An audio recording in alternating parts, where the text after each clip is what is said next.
ಬೀದರ್ ಜಿಲ್ಲೆಯ ಹುಮನಾಬಾದ ಪಟ್ಟಣದ ಹೊರವಲಯದಲ್ಲಿರುವಂತಹ ಆರ್ಟಿಒ ಕಚೇರಿ ಮೇಲೆ ಲೋಕಾಯುಕ್ತ ಅಧಿಕಾರಿಗಳು ದಾಳಿಯನ್ನು ನಡೆಸಿ ಬಿಸಿಯನ್ನು ಮುಟ್ಟಿಸಿದ್ದಾರೆ. ಬೆಂಗಳೂರಿನಿಂದ ಬಂದಂತಹ ಲೋಕಾಯುಕ್ತರ ತಂಡದ ಅಧಿಕಾರಿಗಳೇನಿದ್ದಾರೆ ಬೆಳಂಬೆಳಗ್ಗೆನೇ ಹೋಗಿ ದಾಳಿಯನ್ನು ಮಾಡಿರುವಂಥದ್ದು. ಈ ದಾಳಿಗೆ ಸಂಬಂಧಪಟ್ಟ ಹಾಗೆ ಲೋಕಾಯುಕ್ತ ಡಿವೈಎಸ್ಪಿ ವಸಂತ್ ನೇತೃತ್ವದಲ್ಲಿ ದಾಳಿ ನಡೆದಿದೆ. ಲೋಕಾಯುಕ್ತ ಇನ್ಸ್ಪೆಕ್ಟರ್ಗಳಾದಂತಹ ಶಂಕರಪ್ಪ, ವಿಜಯ್ ಕುಮಾರ್ ಇತರೆ ಅಧಿಕಾರಿಗಳು ಕೂಡ ದಾಳಿಯಲ್ಲಿ ಭಾಗಿಯಾಗಿದ್ದರು ಅಂತ ಹೇಳಲಾಗ್ತಾ ಇದೆ. ಇದೇ ಸಂದರ್ಭದಲ್ಲಿ ಆರ್ಟಿಒ ಅಧಿಕಾರಿಗಳಾದಂತಹ ಮಹೇಶ್ ಕುಮಾರ್, ರವಿ ಮತ್ತು ಶಂಕರ ಪ್ರಕಾಶ್ ಕಚೇರಿಯಲ್ಲಿ ಉಪಸ್ಥಿತರಿದ್ದರು.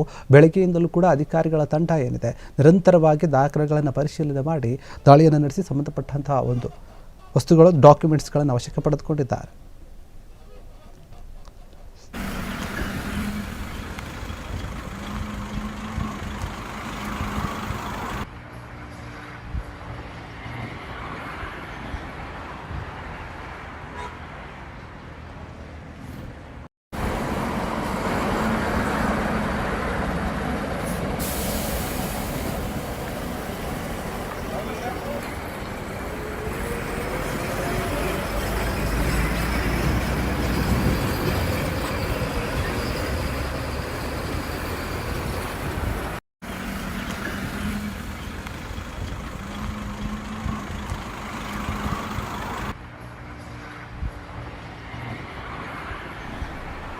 ಬೀದರ್ ಜಿಲ್ಲೆಯ ಹುಮನಾಬಾದ ಪಟ್ಟಣದ ಹೊರವಲಯದಲ್ಲಿರುವಂತಹ ಆರ್ಟಿಒ ಕಚೇರಿ ಮೇಲೆ ಲೋಕಾಯುಕ್ತ ಅಧಿಕಾರಿಗಳು ದಾಳಿಯನ್ನು ನಡೆಸಿ ಬಿಸಿಯನ್ನು ಮುಟ್ಟಿಸಿದ್ದಾರೆ. ಬೆಂಗಳೂರಿನಿಂದ ಬಂದಂತಹ ಲೋಕಾಯುಕ್ತರ ತಂಡದ ಅಧಿಕಾರಿಗಳೇನಿದ್ದಾರೆ ಬೆಳಂಬೆಳಗ್ಗೆನೇ ಹೋಗಿ ದಾಳಿಯನ್ನು ಮಾಡಿರುವಂಥದ್ದು. ಈ ದಾಳಿಗೆ ಸಂಬಂಧಪಟ್ಟ ಹಾಗೆ ಲೋಕಾಯುಕ್ತ ಡಿವೈಎಸ್ಪಿ ವಸಂತ್ ನೇತೃತ್ವದಲ್ಲಿ ದಾಳಿ ನಡೆದಿದೆ. ಲೋಕಾಯುಕ್ತ ಇನ್ಸ್ಪೆಕ್ಟರ್ಗಳಾದಂತಹ ಶಂಕರಪ್ಪ, ವಿಜಯ್ ಕುಮಾರ್ ಇತರೆ ಅಧಿಕಾರಿಗಳು ಕೂಡ ದಾಳಿಯಲ್ಲಿ ಭಾಗಿಯಾಗಿದ್ದರು ಅಂತ ಹೇಳಲಾಗ್ತಾ ಇದೆ. ಇದೇ ಸಂದರ್ಭದಲ್ಲಿ ಆರ್ಟಿಒ ಅಧಿಕಾರಿಗಳಾದಂತಹ ಮಹೇಶ್ ಕುಮಾರ್, ರವಿ ಮತ್ತು ಶಂಕರ ಪ್ರಕಾಶ್ ಕಚೇರಿಯಲ್ಲಿ ಉಪಸ್ಥಿತರಿದ್ದರು.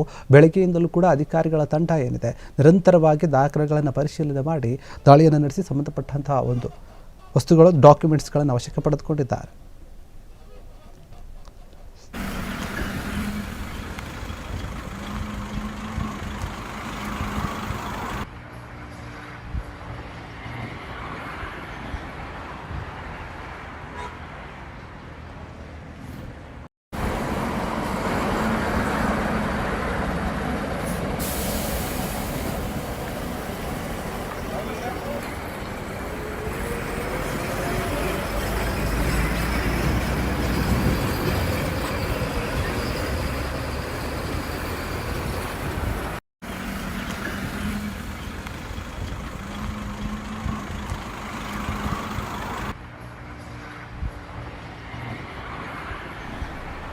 ಕ್ಷಣ ಕ್ಷಣದ ಸುದ್ದಿಗಳಿಗಾಗಿ ಫ್ರೀಡಂ ಟಿವಿ ಸಬ್ಸ್ಕ್ರೈಬ್ ಮಾಡಿ, ಲೈಕ್ ಮಾಡಿ ಹಾಗೂ ಫಾಲೋ ಮಾಡಿ.